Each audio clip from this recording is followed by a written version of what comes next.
सभी को good afternoon. जितने भी लोग लाइव जुड़ चुके हैं एक बार चेक कर लेंगे ऑडियो वीडियो सब कुछ प्रॉपर है या नहीं। एप्लीकेशन और यूट्यूब दोनों जगह से आप लोग कमेंट करके बताएंगे। चलिए, अंगद जी good afternoon, Deepak ji good afternoon, Uma कुमारी गुड आफ्टरनून। जल्दी से आप एक बार कमेंट करके बताएंगे ऑडियो वीडियो सब कुछ प्रॉपर है या नहीं।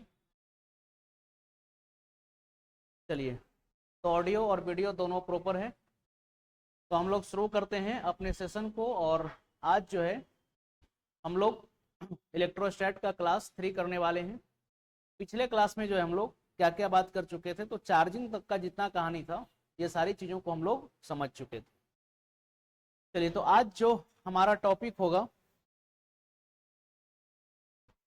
यह है कूलॉम्स लॉ।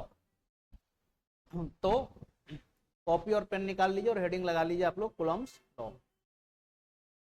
हिंदी में इसको बोलते हैं कूलॉम का नियम। चलिए, दीपक जी बता रहे हैं। चलिए, ओके है, ठीक है। चलिए, Kiran Kashyap ji good afternoon, Reshma Tete good afternoon. चलिए, ठीक है। तो हिंदी में इसको बोलेंगे कूलॉम का नियम।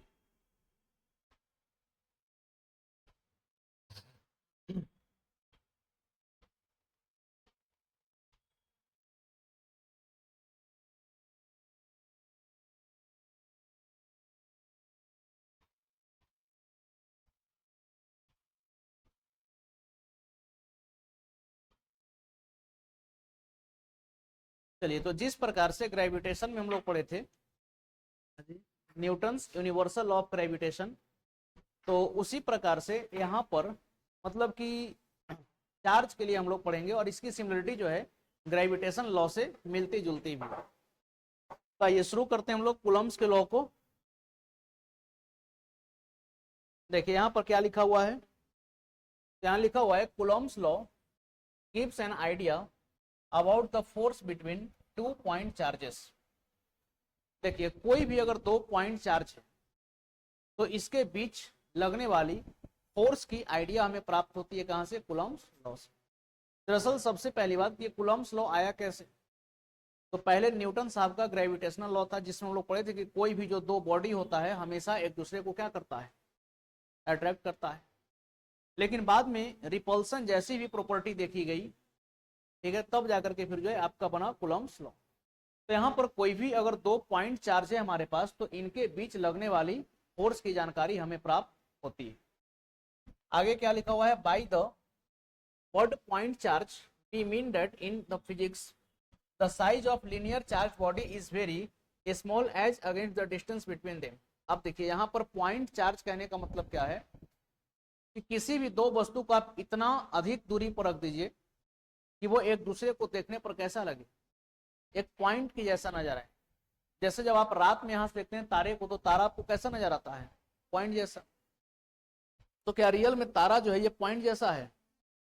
तारे जो होते हैं ये सूर्य से भी बड़े बड़े होते हैं। अब जरा सोचिए कि यहाँ पर कॉर्नर में, या फिर आप सोचिए कि चलिए यहाँ पर इस कॉर्नर में यहाँ पर एक चींटी है और चींटी अगर यहाँ से बैठ करके इस बोर्ड को देखे, ये बोर्ड जो है चींटी को कैसा लगेगा?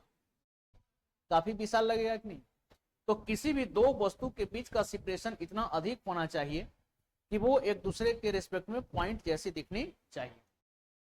Therefore, we consider them as point charge at it becomes easy for us to calculate the force of attraction और repulsion between them। इसको हम लोग पॉइंट चार्ज इसीलिए कैलकुलेट करते हैं ताकि इनके बीच लगने वाला अट्रैक्शन और रिपल्सन का जो फोर्स है इसको हम आसानी से क्या कर सकते हैं? कैलकुलेट कर सकते हैं। अब देखिए, कूलम्स लॉ की अगर हम बात करें तो यहां पर आप देख सकते हैं two charges of same nature repel each other. ये बात हम लोग पढ़े हैं कि नहीं कि अगर लाइक नेचर के चार्जेस हैं, यानी कि सामान्य प्रवृत्ति की अगर कोई आवेश है तो इनमें क्या होगी? प्रतिकर्षण। जैसे दो पॉजिटिव चार्ज को आप लाइएगा संपर्क में तो ये क्या कर देगा? रिपेल। दो निगेटिव चार्ज को आपस में लाइएगा तो क्या करेगा? Repel. And two charges of opposite in nature attract each other. और अगर विपरीत आवेश वाले, अगर दो मतलब कि अगर विपरीत ध्रुवता वाले अगर दो आवेश हैं तो एक दूसरे को क्या करेंगे? अट्रैक्ट करेंगे। जैसे आप एक पॉजिटिव चार्ज को लाइए और एक निगेटिव चार्ज को लाइए, दोनों क्या करेगा? अट्रैक्ट करेगा। अब यहाँ पर अगर हम लोग स्टेटमेंट पर चलें कि कुलॉम साहब के द्वारा जो नियम दी गई है तो इनका स्टेटमेंट क्या कहता है, तो देखिए यहाँ पर लिखा हुआ है द फोर्स ऑफ अट्रैक्शन और repulsion between two charges is directly proportional to the product of magnitude of each charge. यानी यहाँ पर बोला गया है कि किसी भी दो वस्तु के बीच, किसी भी दो चार्ज के बीच जो लगने वाला फोर्स होगा वो दोनों चार्ज के प्रोडक्ट के डायरेक्टली प्रोपोर्शनल होगा। याद कीजिए ग्रेविटेशन लॉ में आप क्या सीखे थे कि कोई भी दो ऑब्जेक्ट के बीच लगने वाला जो फोर्स होगा उनके मास के प्रोडक्ट के क्या होगा, डायरेक्टली प्रोपोर्शनल होगा। आगे क्या लिखा हुआ है, and inversely proportional to the square of distance between them. और किसी भी दो चार्ज के बीच जो लगने वाला फोर्स होगा ये दोनों चार्ज के बीच का जो सेपरेशन है उसके स्क्वायर का क्या होगा, इनवर्सली प्रोपोर्शनल होगा। ग्रेविटेशन में भी सीखे थे कि दो वस्तु के बीच लगने वाली आकर्षण की बल उन दोनों वस्तुओं के मध्य के दूरी के वर्ग के क्या होती है, व्युत्क्रमानुपाती होती। तो जैसे ग्रेविटेशन लॉ में आप सीखे थे कि किसी भी दो वस्तु के बीच लगने वाली आकर्षण की बल दोनों वस्तुओं के द्रव्यमान के गुणनफल तथा उनके बीच की दूरी के वर्ग के क्या होती है, व्युत्क्रमानुपाती होती। तो यहाँ पर हम क्या बोलेंगे कि किसी भी दो आवेश के बीच लगने वाली बल उन आवेशों के गुणनफल के समानुपाती होती है तथा उनके बीच के दूरी के वर्ग के क्या होती है, व्युत्क्रमानुपाती। और सिमिलरिटी मिल गया कि नहीं। अब आइए आगे हम लोग बढ़ते हैं। तो ये कुलम साहब का स्टेटमेंट था, अब इस पर हम लोग चर्चा करेंगे डिटेल में। ये जो बात हिंदी में आप सीखे, ये सॉरी इंग्लिश में जो अभी सीखे, यही सारा चीज यहाँ पर किस में लिखा हुआ है, हिंदी में। तो अगर आप नोट्स बनाना चाहेंगे जिस भी लैंग्वेज में आप कंफर्टेबल होंगे, हिंदी या इंग्लिश, आप उस लैंग्वेज में नोट्स बना सकते हैं। बाकी जो बात समझने जैसी चीज थी मैंने आपको हिंदी में ही चीजों को समझाया है। अब देखिए यहाँ पर अगर कुलम्स लॉ की बात करें तो यहाँ पर क्या बात किया गया है, तो आइए इसको हम लोग समझते हैं। चलिए अनीता महतो, गुड आफ्टरनून। चलिए तो देखिए यहाँ पर दो चार्जेस है हमारे पास, तो पॉजिटिव नेचर का चार्ज है। देखिए दोनों चार्ज कैसा है, पॉजिटिव नेचर का चार्ज है। तो यहाँ पर क्या देखने को मिल रहा है आपको, यहाँ पर क्या देखने को मिला आपको, तो यहाँ पर देखने को मिला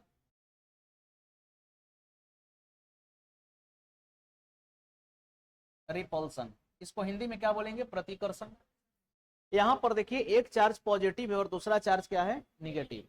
ये दोनों एक दूसरे को क्या कर रहे हैं, अट्रैक्ट। तो यहाँ पर आपको क्या देखने को मिला, अट्रैक्शन। तो यहाँ पर अब एक चीज समझिए, अगर सेम नेचर का चार्ज हुआ, समान प्रकृति की अगर आवेश हुई तो इनके बीच में प्रतिकर्षण होगी, और विपरीत प्रकृति की अगर आवेश होगी यानी कि अपोजिट नेचर की अगर चार्जेस होंगी तो इनके बीच अट्रैक्शन हो। तो खैर चाहे अट्रैक्शन हो या रिपल्सन हो इसको हम लोग बाद में देखेंगे। चलिए निर्मल महतो, गुड आफ्टरनून। अब आइए यहाँ पर समझते हैं, ये जो दो चार्ज है, एक चार्ज का मैग्नीट्यूड कितना है Q1 और दूसरे चार्ज का मैग्नीट्यूड कितना है Q2। अब ये दोनों चार्ज के बीच का डिस्टेंस कितना है, दोनों चार्ज के बीच का सेपरेशन R है। तो अब आइए कुलम साहब के नियमों पर। कुलम साहब हम लोग को क्या बताए, तो कुलम साहब हम लोग को बताए कि सबसे पहले इनके बीच जो लगने वाला फोर्स होगा ये डायरेक्टली प्रोपोर्शनल होगा इनके चार्ज के। Force is directly proportional to Q1 into Q2। कोई कंफ्यूजन आ रहा समझ में। दूसरा बात क्या बताया गया, force is inversely proportional to square of distance between. देखिए दोनों चार्ज के बीच का दूरी क्या है, R।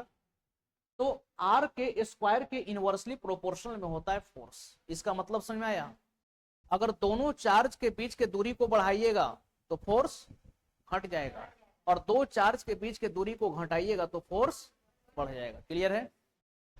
अब आइए, अब इन दोनों समीकरण को हम लोग जोड़ देते हैं। तो यहां पर हम लोग क्या लिखेंगे, फ्रॉम इक्वेशन 1 and 2, यानी कि समीकरण 1 और 2 से। क्या लिखेंगे, समीकरण 1 और 2 से। तो समीकरण 1 और 2 से हम ये बोल सकते हैं कि F is directly proportional to Q1 Q2 by क्या हो जाएगा, R स्क्वायर। अब देखिए फिजिक्स का एक नियम है, फिजिक्स का नियम क्या है कि जहां पर भी ये प्रोपोर्शनलिटी का साइन आ जाए, इसको हिंदी में समानुपाती बोलते हैं। क्या बोलते हैं, समानुपाती। तो जहां पर भी ये प्रोपोर्शनलिटी का साइन आ जाए, इसको हम हटा करके एक कांस्टेंट लगाते हैं, एक नियत वैल्यू लगाते हैं। याद कीजिए ग्रेविटेशन में आप क्या लगाए थे, कैपिटल जी लगाए थे, जिसको आपने यूनिवर्सल ग्रेविटेशनल कांस्टेंट कहा था। तो यहां पर भी इसको हटाएंगे और इसको जब हटाएंगे तो यहां पर एक कांस्टेंट लगाएंगे और इस कांस्टेंट को बोलेंगे के। तो फॉर्मूला क्या हो गया, के Q1 Q2 by R square. अब यहां पर के जो है इसको आप इलेक्ट्रोस्टैटिक कांस्टेंट कह सकते हैं या फिर कूलम्ब कांस्टेंट भी कह सकते हैं, ठीक। तो के को यहां पर क्या कहेंगे, तो के को यहां पर हम लोग बोलेंगे कूलम्ब्स कांस्टेंट, यानी कि कूलम्ब नियतांक, कूलम्ब्स कांस्टेंट। हिंदी में इसको क्या बोलेंगे, कूलम्ब नियतांक। अब एक चीज समझिए, ये जो कूलम्ब की जो नियतांक वैल्यू है, ये बाई एक्सपेरिमेंट, देखिए बाई एक्सपेरिमेंट क्या देखा गया, यानी कि प्रयोग से जब इसको निकाले तो के का वैल्यू कितना आया, के का वैल्यू कितना आया 9 इंटू 10 टू द पावर 9। अब आप कहिएगा कि के का वैल्यू कैसे निकाले, हम के का वैल्यू कैसे निकाले, तो हम दो चार्ज को लिए, दो यूनिट चार्ज को लिए, यूनिट चार्ज समझते हैं जिसका मैग्नीट्यूड कितना हो 1, तो हमने दो यूनिट चार्ज को लिया और इनके बीच के सेपरेशन को मैंने कितना रखा, 1 मीटर की दूरी पर, यानी कि एक एक कूलम्ब का आप दो चार्ज ले लीजिए और इनको 1 मीटर की दूरी पर रख दीजिए और तब इनके बीच कैलकुलेट कीजिए लगने वाले फोर्स को, देखिए उसके हिसाब से जो के का वैल्यू आया कितना आया, 9 गुना में 10 का पावर 9। अब सवाल है कि इसका यूनिट क्या लिखा जाए, तो जरा सोचिए, के को आप ऐसा लिख सकते हैं क्या, के बराबर एफ इंटू आर स्क्वायर बटा में Q1 इंटू Q2।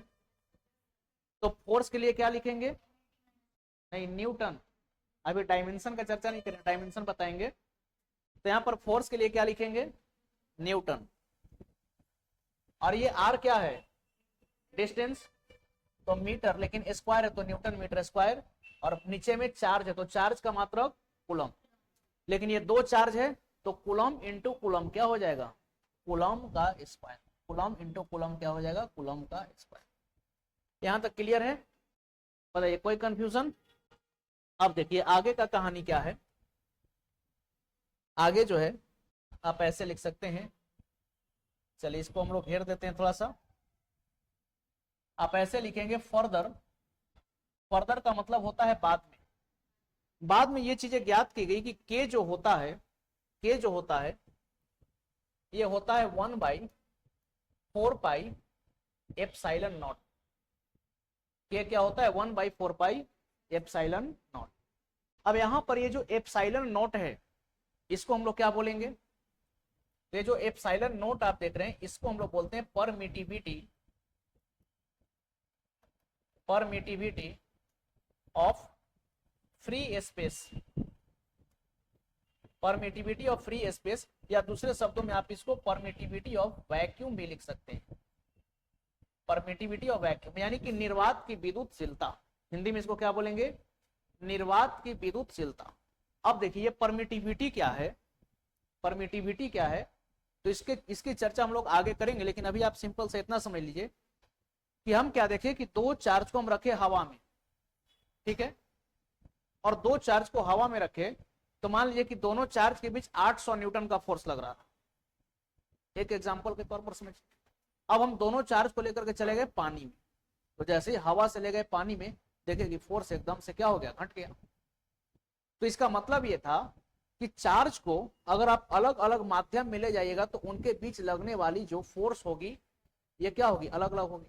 तो परमिटिविटी इसी को बोलते हैं, परमिटिविटी का मतलब क्या, कि फोर्स के केस में जो अवरोधक होती है इसी को आप परमिटिविटी कह सकते हैं सिंपल टर्म्स में। जबकि याद कीजिए ग्रेविटेशन में आपको ये बात बताए थे कि कोई भी दो ऑब्जेक्ट को चाहे आप हवा में रखिए, निर्वात में रखिए, पानी में रखिए, कांच में रख दीजिए, दोनों के बीच लगने वाला फोर्स पर कोई फर्क नहीं पड़ता। और आपको बताया था कि ग्रेविटेशनल फोर्स होता है वो मीडियम इंडिपेंडेंट होता है, gravitational force is independent of medium, यानी कि माध्यम पर वो निर्भर करती ही नहीं है। तो एप्सिलॉन नॉट को हम लोग बोले परमिटिविटी ऑफ फ्री स्पेस, यानी कि नहीं, दो वस्तु के फोर्स में कोई डिफरेंस नहीं आएगा ग्रेविटेशनल लॉ के अकॉर्डिंग, लेकिन चार्ज को रखिएगा तो वो वैल्यू बदल जाएगा अगर माध्यम में रखिएगा तो। अब देखिए यहाँ पर इसको क्या बोले, परमिटिविटी ऑफ फ्री स्पेस। अब यहाँ पर फिर ये जो एप्सिलॉन नॉट की वैल्यू निकाली गई ये कितना आया, तो 8.85 इंटू 10⁻⁻12। अब सवाल है कि इसका यूनिट क्या लिखें। दरअसल ये भी एक कांस्टेंट ही है, एप्सिलॉन नॉट भी क्या है, एक कांस्टेंट। और ये कांस्टेंट हम किसके रेस्पेक्ट में बात कर रहे हैं, ये फ्री स्पेस के रेस्पेक्ट में बात कर रहे हैं। अगर हवा में आइएगा तो हवा में इसके लिए अलग होगा, पानी में जाइएगा तो इसके लिए अलग होगा।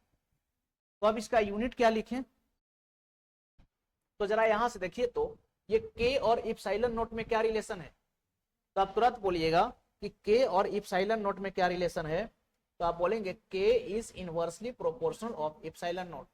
तो इसका मतलब जो के का यूनिट है इसको उलट के लिख दीजिए, के का जो यूनिट है इसको उलट के लिख दीजिए, ये यूनिट किसका हो जाएगा, एप्सिलॉन नॉट का। तो आइए इसके यूनिट को क्या लिखेंगे, कूलम्ब स्क्वायर पर न्यूटन मीटर स्क्वायर। कोई कंफ्यूजन, कोई कंफ्यूजन, यहां तक क्लियर है। अब जरा सोचिए अगर फोर्स लिखना होता, अगर फोर्स आप लिखते तो अब इसके हिसाब से फोर्स को क्या ऐसा लिखा जा सकता है क्या, फोर्स इज इक्वल टू के आया था Q1 Q2 by R square, तो के के जगह पर हम वैल्यू डाल देते हैं 1/4 पाई एप्सिलॉन नॉट। तो के जगह पर लिख दिए 1/4 pi epsilon not Q1 Q2 by R square, Q1 Q2 by R square. ठीक है, लेकिन ये किसके लिए फोर्स आया, ये फोर्स कहां पर आया, तो ये फोर्स आपका आया वैक्यूम के लिए। ये फोर्स किसके लिए आया है, वैक्यूम के लिए, डेट इज ये फोर्स आपका निर्वात के लिए आया। लेकिन अगर यही फोर्स हमसे पूछी जाती किसी माध्यम के लिए, ये फोर्स हमसे पूछा जाता कहां पर, किसी मीडियम में, देखिए फॉर एनी मीडियम, अगर ये चीज किसी माध्यम में पूछी जाती,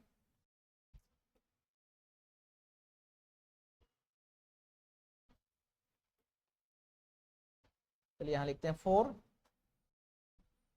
एनी मीडियम, अगर ये किसी माध्यम में पूछी जाती तब हम इसको क्या लिखते, फोर्स को, तब हम लिखते force is equal to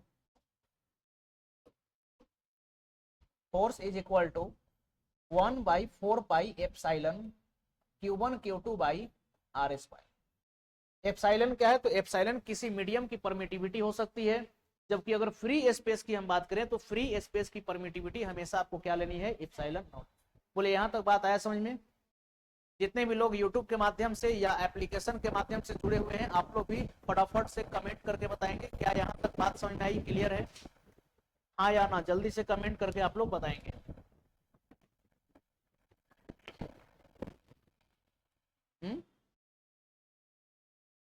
epsilon का मतलब परमिटिविटी ऑफ एनी मीडियम, किसी माध्यम की विद्युतशीलता। चलिए जल्दी से आप लोग कमेंट करके बताएंगे यहां तक बात आई समझ में।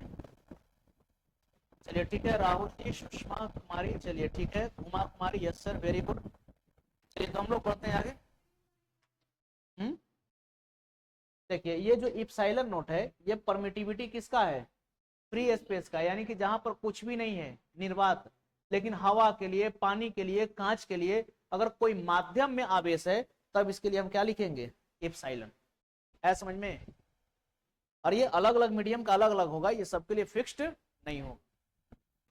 चलिए तो अभिनव अनुराग जी ठीक है, क्लियर है, दीपक जी क्लियर है। चलिए तो हम लोग बढ़ते हैं आगे, और अगर क्लास समझ में आ रहा है तो सेशन को आप लोग फटाफट से शेयर भी कर देंगे, लाइक भी करेंगे, ठीक है, ताकि इसकी बेनिफिट जो है सारे लोगों तक पहुंच सके। हाँ, हर मीडियम में इसका वैल्यू अलग अलग होगा, अगर सवाल बनेगा तो उसका वैल्यू आपको दे दिया जाएगा, लेकिन आपको जो याद रखना है, ये याद रखना है, ये फिक्स्ड है। हाँ, तो ये आपका निर्वात के लिए वैल्यू है, इसके लिए अलग अलग मीडियम का अलग, जैसे हवा के लिए अलग है, पानी के लिए अलग है, ठीक है। अगर सवाल आएगा तो वो वैल्यू आपको दिया हुआ रहेगा, क्योंकि सारे माध्यम का हम याद तो नहीं रख सकते, कुछ जैसे हवा पानी का याद रख सकते हैं। चलिए तो आइए आगे बढ़ते हैं हम लोग, ये सब बात आपको लिखा हुआ भी मिलेगा, टेंशन नहीं लीजिए। देखिए अभी हम लोग जो सीखे, क्या क्या सीखे, तो suppose two charges Q1 and Q2 are separated by distance r, then the force will be K Q1 Q2 by r square. यही नहीं सीखे कि मान लीजिए कि कोई भी दो आवेश Q1 और Q2 है, अगर ये r डिस्टेंस पर रखा गया है तो इनके बीच लगने वाला फोर्स क्या होगा, K Q1 Q2 by r square. K को हम लोग क्या बोले, तो where K is proportionality constant and equal to 1/4 pi epsilon not. K क्या है, एक नियतांक वैल्यू है जिसकी वैल्यू क्या हो जाएगी 1/4 पाई एप्सिलॉन नॉट।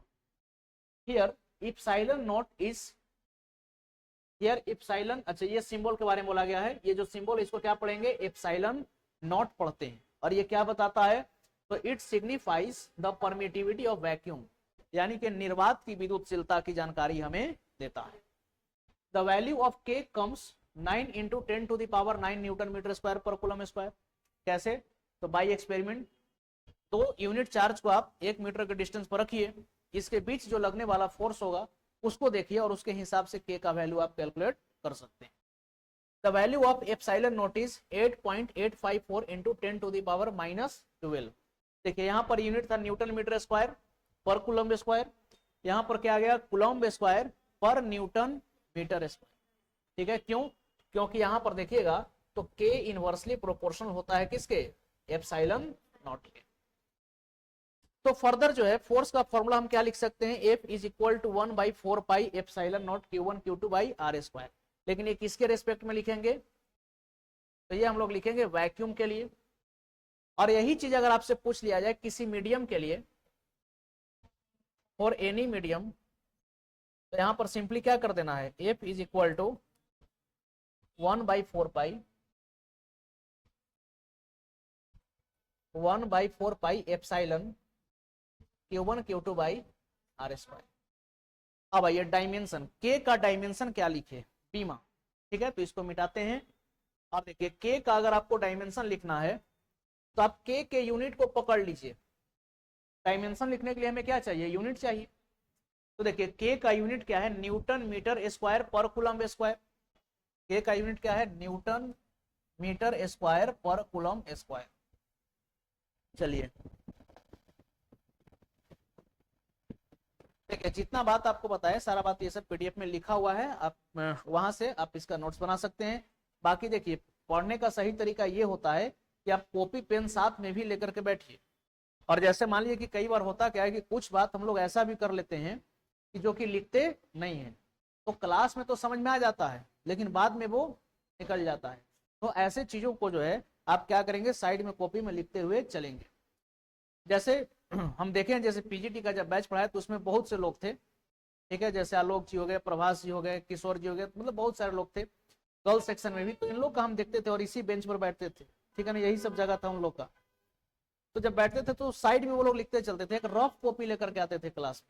ठीक है, रफ में लिख लिया साइड में, फिर उसको घर में जाकर के फेयर करते थे। एक एक क्वेश्चन कॉपी में उन लोग अगर कभी संपर्क होगा तो इतना मोटा मोटा 4-4 कॉपी उन लोगों के पास बना हुआ है। ठीक है ना, तो कुछ कुछ बात आप साइड में लिखते भी चलेंगे। और ये जरूरी नहीं कि हिंदी और इंग्लिश, जिस भी लैंग्वेज में आप कंफर्टेबल है उसमें आपको लिखते हुए चलना है। आइए, तो डायमेंशन लिखने के लिए हमें क्या चाहिए, यूनिट। तो यहां पर न्यूटन के लिए हम क्या लिखेंगे, न्यूटन किसका यूनिट है बताइए, फोर्स का। और फोर्स का डायमेंशन क्या होता है, mLt-2। क्या होता है, mLt-2। अब ये मीटर क्या है, मीटर जो है इसमें हम लोग लंबाई को मापते हैं, तो इसके लिए क्या लिख देंगे, L और पावर 2 डिवाइडेड बाई कूलम क्या है, चार्ज। और चार्ज क्या होता है, करंट इनटू टाइम। तो चार्ज का डायमेंशन 80, चार्ज का डायमेंशन 80, लेकिन ए स्क्वायर है तो इसको हम क्या लिखेंगे, ए स्क्वायर टी स्क्वायर। तो ओवरऑल देखिए इसका डायमेंशन क्या हो गया, m L का पावर 2 और L का पावर 1 कितना, L का पावर 3, तो L का पावर 3, T का पावर -2 और ये T का पावर ऊपर जाएगा तो ये भी -2 हो जाएगा, तो T का पावर -4। इस एक को ऊपर लेकर के जाइए तो A का पावर -2। तो लीजिए ये हो गया डायमेंशन किसका, K का। K क्या है, इलेक्ट्रोस्टैटिक कांस्टेंट बोलिए या फिर इसको कूलम्स कांस्टेंट बोलिए। देखिए m L3 T-4 A-2। अब इसमें तो दिमाग लगाना ही नहीं है एप्सिलॉन नॉट में। अभी हम लोग सीखे कि कूलम्ब्स कांस्टेंट और एप्सिलॉन नॉट एक दूसरे के उल्टा होते हैं, तो इस डायमेंशन को उलट दीजिए। उलट देने का मतलब कि बस पावर को बदल दीजिए, काम हो गया। तो देखिए यहाँ पर पावर प्लस में है तो हाँ -1 कर दीजिए, ये +3 है तो -3 कर दीजिए, -4 है तो यहाँ +4 हो गया, और ये -2 था तो +2 हो गया। तो आप एक का, और देखिए एक चीज तो याद रखिए, डायमेंशन याद नहीं रखना है आपको। हाँ, कुछ फिजिकल क्वांटिटी का डायमेंशन याद रखना है, जैसे आप स्पीड वेलोसिटी का याद रखिए LT-1, एक्सेलरेशन का याद रखिए LT-2, फोर्स का याद रखिए MLT-2, वर्क का याद रखिए ML2T-2। और इतना भी अगर आपको याद है ना, तो आप डायमेंशन आसानी से निकाल सकते हैं। डायमेंशन निकालने के लिए आपको क्या चाहिए, आपको मालूम होना चाहिए तरीका, और आपको मालूम होना चाहिए फॉर्मूला। तो देखिए फॉर्मूला हमें मालूम था, तो इसके हिसाब से हम क्या किए, डायमेंशन को निकाल दिए।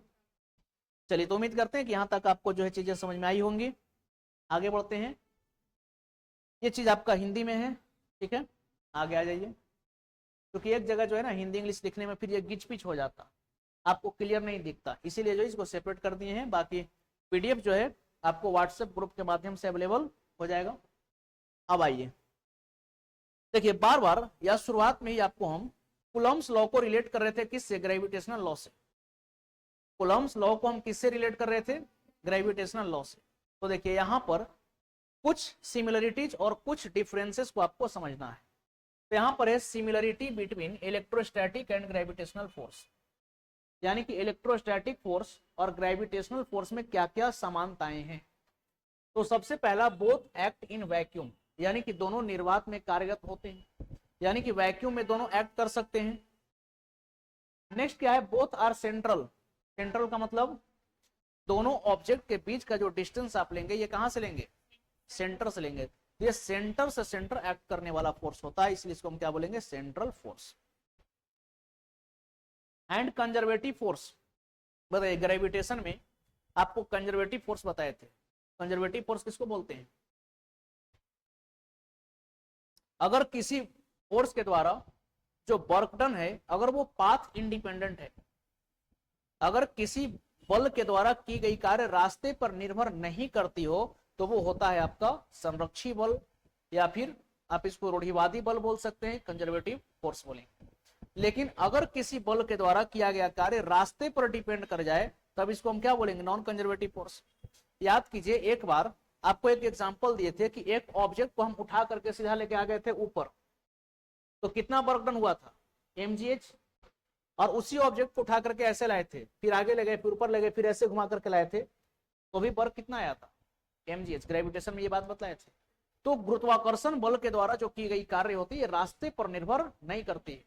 तो ये कैसा फोर्स है, ग्रेविटेशनल फोर्स, कंजर्वेटिव। तो सिमिलरली इसी प्रकार से इलेक्ट्रोस्टैटिक फोर्स भी जो हमारा होगा, ये किस नेचर का होगा, कंजर्वेटिव नेचर का। क्लियर है। नेक्स्ट आइए, both always and inverse square law. बताइए दोनों में इनवर्स स्क्वायर लॉ लगता है कि नहीं। दोनों का स्टेटमेंट क्या है, force acting between them is directly proportional to, या फिर sorry, force between them is inversely proportional to the square of distance between them.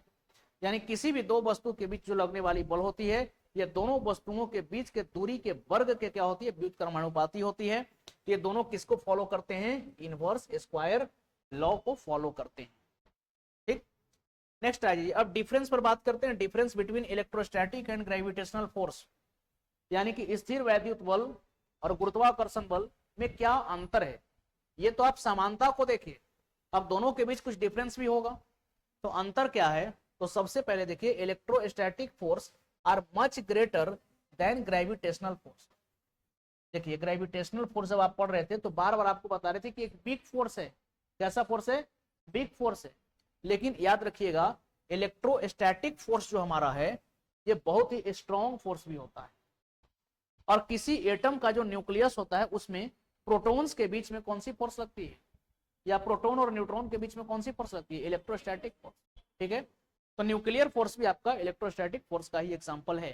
तो पहला डिफरेंस, ग्रेविटेशनल फोर्स हमारा वीक फोर्स होगा, जबकि इलेक्ट्रोस्टैटिक फोर्स एक स्ट्रॉन्ग फोर्स होगा। Next क्या है, gravitational force are always attractive in nature. Gravitational force जो है हमेशा अट्रैक्टिव नेचर का होता है। किसी भी दो वस्तु के बीच लगने वाली बल हमेशा मतलब एक दूसरे को आकर्षित ही करेगी। लेकिन gravitational force sorry electrostatic force की अगर हम बात करें तो यहाँ पर अट्रैक्शन भी हो सकता है और रिपल्सन भी हो सकता है। तो वही लिखा हुआ है वेयर इलेक्ट्रोस्टैटिक फोर्सेस में बी आइदर अट्रैक्टिव और रिपल्सिव, यानी कि स्थिर वैद्युत बल ये आकर्षक नेचर की भी हो सकती है और प्रतिकर्षक नेचर की भी हो सकती है। Now gravitational force are independent of medium, आ गया ना बात।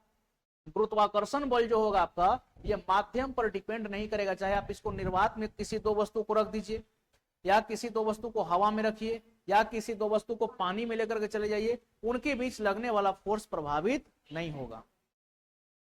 Whereas electrostatic force depends on the medium, जबकि स्थिर वैद्युत बल जो होती है ये माध्यम पर निर्भर करती है। अगर दो वस्तु को आप निर्वात में रखें तो उनके बीच कुछ और फोर्स लग रहा है, हवा में फोर्स और लगेगा कुछ, और वाटर के लिए फोर्स अलग होगा, ठीक है। अलग अलग मीडियम के लिए फोर्सेस बदल जाती हैं, किसके लिए? इलेक्ट्रोस्टैटिक फोर्स के लिए। तो ये था 3 डिफरेंस इलेक्ट्रोस्टैटिक फोर्स और ग्रेविटेशनल फोर्स के बीच में। और ये हम लोग देखे सिमिलरिटीज, तो दोनों के बीच में क्या समानताएं हैं, दोनों के बीच में क्या अंतर है, इसको हम लोग क्या किए समझे। हाँ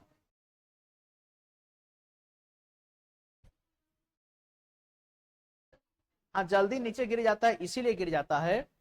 जैसे देखिए मान लीजिए कि पृथ्वी की अगर हम बात करें और एक इस पेन की बात करें, तो जितना अर्थ इस फोर्स लगाएगी पेन पर उतना ही पेन भी फोर्स लगाएगा अर्थ पर। लेकिन हाँ ये बात अलग है कि अर्थ का मास इतना ज्यादा है कि इसको इस प्रकार से अट्रैक्ट करिए कि इसमें एक एक्सेलरेशन आ जाता है, जिसको आप एक्सेलरेशन ड्यू टू ग्रेविटी बोलते हैं जी, जिसका वैल्यू 9.8 मीटर पर सेकंड स्क्वायर होता है। आप ग्रेविटेशन का क्लास नहीं किए थे ना, ये सारा चीज एकदम मतलब क्रिस्टल क्लियर जिसको बोलते हैं ना, इस टाइप से जो है हम लोग पढ़े हैं ग्रेविटेशन को। हालांकि उसका 1-2 क्लास अभी बचा हुआ है, तो किसी दिन आप लोग का उसको लेकर के फिनिश कर देंगे, आप निश्चिंत रहिए। तो आगे हम लोग बढ़ते हैं। अब आ जाइए vector form of Coulomb's law. देखिए कई बार एग्जाम में क्वेश्चन आ जाता है कि कूलम्स लॉ का सही वेक्टर फॉर्म क्या है। तो सबसे पहली बात, यहाँ पर फोर्स लग रहा है, तो फोर्स कैसा क्वांटिटी है? Vector quantity. और वेक्टर क्वांटिटी किसको बोलते हैं? तो any physical quantity that has magnitude as well as direction. अगर किसी भौतिक राशि में परिमाण के साथ साथ दिशा भी निहित हो तो आप उसको क्या बोलते हैं? सदिश बोलते हैं, सदिश बोलते हैं। तो देखिए वेक्टर फॉर्म में कूलम्स लॉ को कैसे लिखें, कूलम्स लॉ को वेक्टर फॉर्म में कैसे लिखें? तो सिंपल सा तरीका है कैसे लिखें। तो देखिए मान लीजिए कि आपके पास एक चार्ज है, चलिए Q1, और एक चार्ज है, एक चार्ज है Q1 और एक रहा दूसरा चार्ज Q2, ठीक। दोनों चार्ज के बीच की सेपरेशन क्या है? तो दोनों चार्ज के बीच की सेपरेशन है R। अब इसमें देखिएगा ये जो चार्ज 1 है, अगर मान लीजिए कि ये दोनों सेम नेचर के चार्जेस, अगर दोनों पॉजिटिव नेचर के चार्जेस, ठीक है, तो ये चार्ज 1 जो है इस पर इधर फोर्स लगाएगा, ठीक है, यानी कि इसको बोलेंगे force on 2 due to 1। F21 अगर लिखा हुआ है, देखिए अगर ऐसा लिखा हुआ है F21, तो इसका मतलब क्या समझेंगे? इसका मतलब समझेंगे फोर्स ऑन 2 ड्यू टू 1, यानी कि दूसरे चार्ज पर पहले चार्ज के द्वारा लगने वाली बल। अब इस पर फोर्स किधर लगेगा? तो इस पर जो है फोर्स लगेगा इस डायरेक्शन में, और इसको क्या बोलेंगे? F12। अब देखिए ऐसा नहीं कि इसको एरो इधर नहीं बना दीजिएगा, अगर एरो इधर बना दीजिएगा तो गलत हो जाएगा, एरो हमेशा इधर ही लगाते हैं। ये एरो बताता है वेक्टर क्वांटिटी को, ठीक है। अगर किसी फिजिकल क्वांटिटी के सिर पर एरो लगा हुआ है तो एरो का मतलब वेक्टर, ठीक है। हाँ दिशा के लिए, दिशा के लिए इसको लगाते हैं for the purpose of direction. चलिए तो अगर F12 लिखा हुआ है तो इसको हम क्या लिखेंगे? तो इसको हम लोग पढ़ेंगे force on 1, force on 1 due to 2, यानी कि दूसरे चार्ज के द्वारा पहले चार्ज पर लगने वाली बल। क्या बोलेंगे? दूसरे चार्ज पर, सॉरी दूसरे चार्ज के द्वारा पहले चार्ज के द्वारा लगने वाली, सॉरी पहले चार्ज पर दूसरे चार्ज के द्वारा लगने वाली बल। तो आइए सबसे पहले हम लोग निकालते हैं फोर्स ऑन 1 ड्यू टू 2।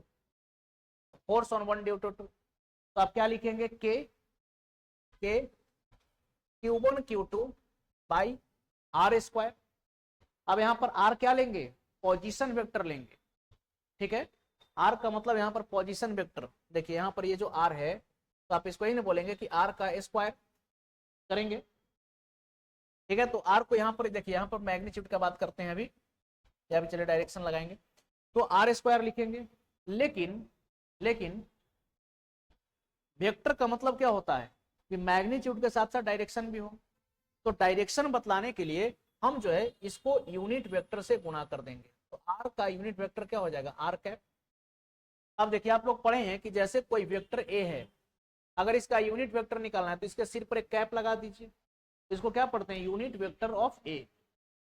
और यूनिट वेक्टर निकालने के लिए क्या कीजिए कि जो आपका वेक्टर है उस वेक्टर को सिंपली उसके मैग्नीट्यूड से क्या कर देना है, डिवाइड कर देना। तो यहां पर हम लोग क्या लेंगे, पोजीशन वेक्टर का मैग्नीट्यूड लेंगे, ठीक है। अब जैसे मान लीजिए कि कोई वस्तु 5 मीटर दक्षिण दिशा की ओर है, तो उसको सिर्फ 5 मीटर से भाग लगा दीजिए, तो बताइए एक सिर्फ जो है एक यूनिट बच जाएगा, लेकिन डायरेक्शन पर कोई फर्क आएगा, तो डायरेक्शन बताने के लिए हम इसको यूनिट वेक्टर से गुणा करते हैं। अब आर जो है आपका पोजीशन वेक्टर है, तो आर को आप क्या लिखेंगे, तो सबसे पहले यहां पर पोजीशन वेक्टर क्या लेंगे, अगर यहां पर फोर्स ऑन वन टू के रिस्पेक्ट में देखिएगा, यहां पर पोजीशन वेक्टर क्या लिखेंगे, R1 माइनस R2 का स्क्वायर, बोलिए हाँ या ना, लिखेंगे ना पोजीशन वेक्टर को, R1 माइनस R2। देखिए दूसरा फोर्स लगाया पहले पर, तो पहले वाले से दूसरे को हटाइए, यानी कि R1 माइनस R2। अब देखिए तो इस फोर्स को हम लोग क्या लिख सकते हैं, force on one due to two, ये हो जाएगा हमारा के Q1 Q2 by R1 minus R2 का स्क्वायर हो जाएगा ये,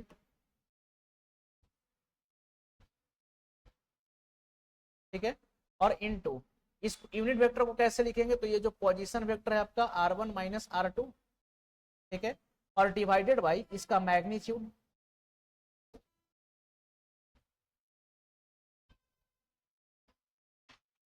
तो मैग्नीट्यूड को क्या लिखेंगे, R1 माइनस R2, ठीक है। तो इस प्रकार से जो है आपका force on one due to two क्या आ जाएगा, ये हो जाएगा के Q1 Q2 by R1 minus R2 का ये क्या हो जाएगा क्यूब, और मल्टीप्लाइड बाई क्या हो जाएगा, R1 माइनस R2। तो ये वेक्टर फॉर्म हो गया किसका, कूलम्ब्स लॉ। अगर इसी प्रकार से आप देखेंगे तो क्या बोल सकते हैं, सिमिलरली, यानी कि ठीक इसी प्रकार से अगर आपको निकालना है force on two due to one, यानी कि पहले चार्ज के द्वारा दूसरे चार्ज पर लगने वाला बल, force on two due to one, तो आप इसको क्या लिखेंगे, के Q1 Q2 by R2 minus R1 का क्यूब और multiplied by R2 minus R1, बोलिए ऐसा लिखेंगे कि नहीं। तो ये हो गया कूलम्ब्स लॉ को वेक्टर फॉर्म में लिखने का तरीका। चलिए नोट करेंगे तो इसको नोट कर लीजिए, बाकी पीडीएफ में है भी, तो शायद पीडीएफ पढ़ते तो नहीं समझ में आता, इसलिए इसको हम क्या कर दिए, एक्सप्लेन कर दिए। चलिए तो जितने भी लोग ऑनलाइन जुड़े हुए हैं आप लोग कमेंट करके फटाफट बताएंगे यहाँ तक समझ में आया कि नहीं, क्या यहाँ तक क्लियर है कूलम्ब्स लॉ के वेक्टर फॉर्म का।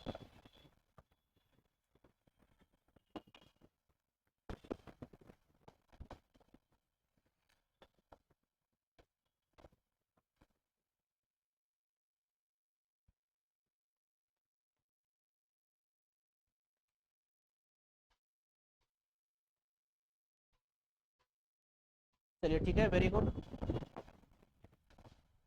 और देखिए जिनको भी एप्लीकेशन में ऐड होना है, क्योंकि वैसे तो मैक्सिमम लोग इनरोल्ड हो ही गए हैं, बाकी जिनको अगर इनरोल्ड होना है एप्लीकेशन में, तो आप मुझे पर्सनली जो है आप मैसेज कर दीजिएगा, हम देख लेंगे आपको, फिर एप्लीकेशन में आपको हम ऐड करवा देंगे, ठीक है।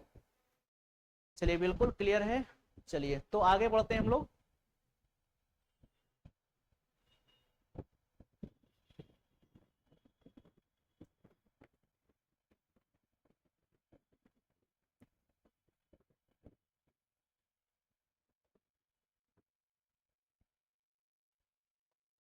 लिख लिए। आपका क्या नाम हुआ? प्रिया। हो गया। चलिए, तो ये था कूलम्ब्स लॉ का वेक्टर फॉर्म। ये चीज हिंदी में भी लिखा हुआ है, आप देख सकते हैं। अब आइए, अब हम लोग बात कर रहे थे permittivity, permittivity of free space, permittivity of medium. तो सवाल है कि ये परमिटिविटी क्या होता है? ठीक है, परमिटिविटी क्या होता है? चलिए ठीक है, क्लियर है। चलिए ओके, आइए परमिटिविटी और रिलेटिव परमिटिविटी, यानी कि विद्युतशीलता और आपेक्षिक विद्युतशीलता। देखिए, इसका मतलब हो गया विद्युतशीलता और इसका मतलब क्या हो गया? आपेक्षिक विद्युतशीलता। देखिए, जब किसी दो माध्यम के परमिटिविटी को आप कंपेयर कर देंगे तो इसको हम क्या बोलेंगे? Relative permittivity. ठीक है, और जनरली कंपैरिजन की जब भी बात आती है हम इसकी कंपैरिजन वैक्यूम के परमिटिविटी से करते हैं। तो यहाँ पर क्या लिखा हुआ है? When two charges are placed in any medium other than air. अगर हवा के अलावा किसी भी माध्यम में अगर कोई दो चार्ज रखा हुआ है, कोई भी दो चार्ज हवा के अलावा अगर किसी माध्यम में रखा हुआ है, तब क्या होगा? The force between them is greatly affected. तब उनके बीच जो लगने वाला बल होता है आवेश के बीच, वो बहुत ही ज्यादा प्रभावित होता है अगर हवा के अलावा किसी दूसरे माध्यम में रखिएगा तब। Permittivity is a material's property that affects the Coulomb's force between two point charges in a material। देखिए, किसी माध्यम में रखे जाने पर जो आपकी बल प्रभावित हो रही है, तो उस मतलब प्रभावित हो रही है, तो प्रभावित होने का जो कारण है वो कारक है क्या? परमिटिविटी। उस कारक को हम लोग क्या बोलते हैं? विद्युतशीलता बोलते हैं। माध्यम का मतलब कि अभी आप कहां पर हैं? क्लास में। तो क्लास में बैठे हुए हैं, तो यहाँ पर मीडियम क्या है? हवा भरा हुआ है। आप चल जाइए स्विमिंग पूल में, तो वहां पर क्या रहेगा? तो वो मीडियम आपका क्या हो गया? पानी। तो अगर दो चार्ज को हम यहाँ पर रखें तो ये दोनों चार्ज कहाँ पर है बताइए? दो चार्ज के बीच में क्या है? हवा। तो हवा इज द माध्यम बिटवीन टू चार्ज। अब ये दो चार्ज को लेकर चल जाइए पानी में, तो दो चार्ज के बीच का माध्यम क्या हो गया? क्लियर हुआ? अब आ जाइए रिलेटिव परमिटिविटी। इसको हिंदी में हम लोग बोलते हैं आपेक्षिक विद्युतशीलता। हिंदी में क्या बोलेंगे? आपेक्षिक विद्युतशीलता। और देखिए, एक बार क्वेश्चन पूछा गया है एग्जाम में कि which of the following physical quantity has no unit, यानी कि निम्नलिखित में से कौन सी ऐसी भौतिक राशि है जिसकी कोई मात्रक नहीं होती। तो उसमें ऑप्शन था रिलेटिव परमिटिविटी। और अगर आप जनरल साइंस का क्लास किए होंगे अगर हमसे कभी, जैसे आप जेटेड का क्लास तो खैर आप किए ही हैं, ठीक है, और फिर से करने का मौका भी मिलेगा क्योंकि पीटी आपका ये सीटेट निकल गया था ना। अच्छा, इसके बाद निकला है। चलिए, केमिस्ट्री के बदले क्या ले लिए? अच्छा चलिए ठीक। तो देखिए यहाँ पर क्या है कि ऑप्शन में क्या था? Relative permittivity. याद रखिएगा, strain, relative density, refractive index, relative permittivity, relative permeability, ये सब ऐसे फिजिकल क्वांटिटी हैं जिनकी कोई यूनिट नहीं होती। और इनकी जब यूनिट ही नहीं तो इनका कोई डायमेंशन होगा? कोई डायमेंशन भी नहीं होगा। तो देखिए, आपेक्षिक विद्युतशीलता क्या है? तो ये रेशियो है। सवाल है कि यूनिट क्यों नहीं होता है? तो ये रेशियो है, और हम जानते हैं कि रेशियो की कोई यूनिट नहीं होती। तो यहाँ पर लिखा हुआ है, it is defined as the ratio of electric forces between two charges when they are placed in vacuum and on a given medium. अगर कोई दो चार्ज वैक्यूम में रखा हुआ है, ठीक है, देखिए दो चार्ज कहां पर रखा हुआ है? वैक्यूम में। देखिए, रिलेटिव परमिटिविटी अगर आपको निकालना है तो इसको हम लोग बोलते हैं इप्सिलॉन आर। क्या बोलते हैं इसको? एप्सिलॉन आर से इसको रिप्रेजेंट करते हैं। रिलेटिव परमिटिविटी को रिप्रेजेंट करेंगे एप्सिलॉन आर से। ये कैसे निकालेंगे? तो हम दो चार्ज के बीच का फोर्स देखेंगे कहां पर? वैक्यूम में। स्पेलिंग याद रखिएगा, VAC डबल UM होगा। और इन्हीं दो चार्ज के बीच का फोर्स देखिए किसी मीडियम में।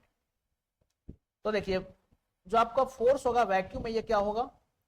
1/4 pi epsilon not Q1 Q2 by R square होगा, और डिवाइडेड बाई, जब दो चार्ज को आप रखिएगा मीडियम में तब इनके बीच का फोर्स क्या होगा? तब इनके बीच का फोर्स होगा 1/4 पाई एप्सिलॉन नॉट, सॉरी यहां पर एप्सिलॉन केवल हो जाएगा, और इसको क्या लिखेंगे? Q1 Q2 by R square. देखिए, तो ये चीज आपका कैंसिल हो गया क्या? और ये आपका 4 पाई, और ये 4 पाई वाला भी टर्म आपका कैंसिल हो जाएगा। फिर जब ये ऊपर जाएगा तो एप्सिलॉन आर आपका क्या हो जाएगा, एप्सिलॉन बाई एप्सिलॉन नॉट। बताइए क्या यही रिलेशन बचेगा, यही रिलेशन बचेगा। अब जब यही रिलेशन बचेगा तो क्या यहां से एप्सिलॉन की जगह पर आप ये भी लिख सकते हैं कि एप्सिलॉन जो होगा हमारा, ये क्या होगा, epsilon not into epsilon R हो जाएगा। एप्सिलॉन क्या हो जाएगा, epsilon not into epsilon R. ये बात आई समझ में। तो देखिए अब चूंकि यहां पर आप देख सकते हैं कि ये जो आपकी रिलेटिव परमिटिविटी है, जो आपेक्षिक विद्युतशीलता, ये क्या है, रेशियो है। किसका रेशियो है, तो दो फोर्सेस के बीच का रेशियो है। जब आप फोर्स को कहां रखें, वैक्यूम में, और जब आप फोर्स को कहां रखें, किसी मीडियम में। तो रेशियो है तो इसका कोई मात्रक होगा, कोई यूनिट होगा। अरे गणित में आप पढ़ते हैं, जैसे राम के पास बताइए 10 रुपया है और श्याम के पास 20 रुपया है, तो इनके पास पैसों का अनुपात 30 रुपया।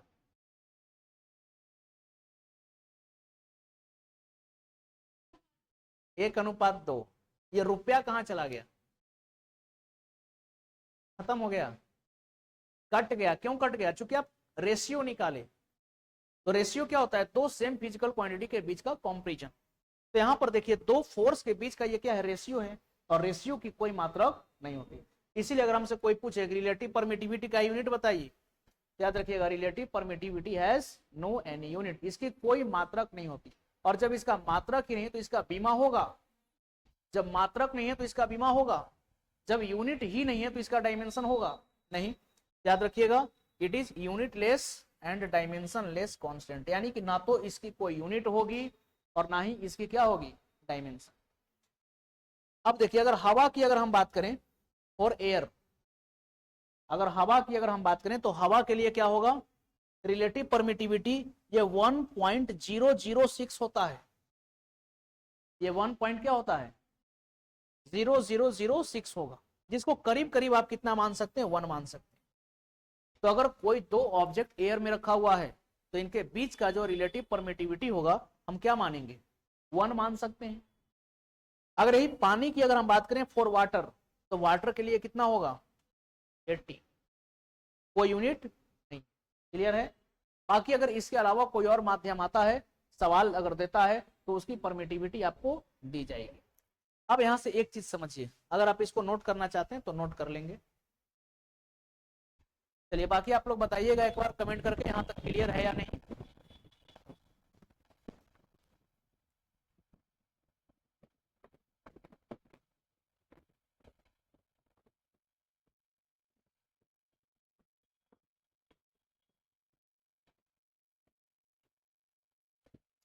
चलिए आगे बढ़े।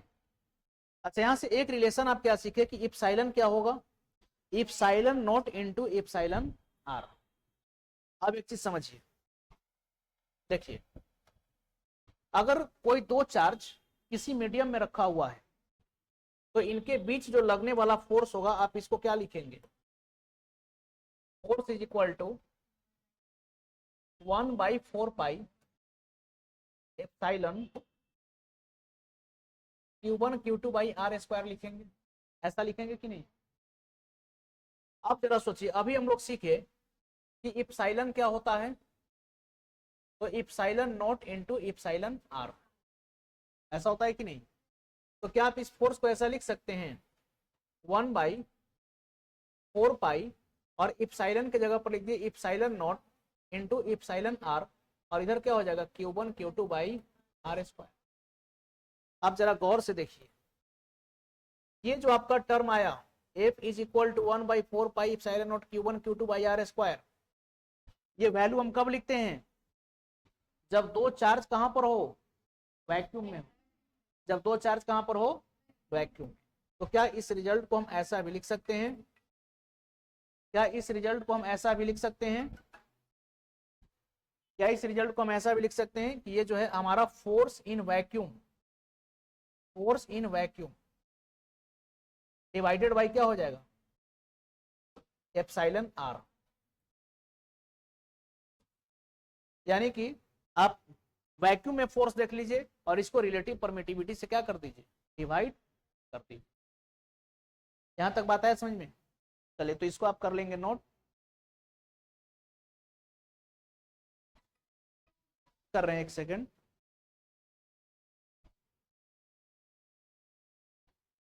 चलिए तो ये हिंदी में आपका, बाकी जो principle of superposition of charge है, ठीक है, या फिर और भी जो कॉन्सेप्ट है, इसको हम लोग अगले क्लास में देखेंगे, फिर लिमिटेशंस वगैरह को समझेंगे, और इसके बाद फिर इसमें कुछ सवाल दिए गए, ठीक है।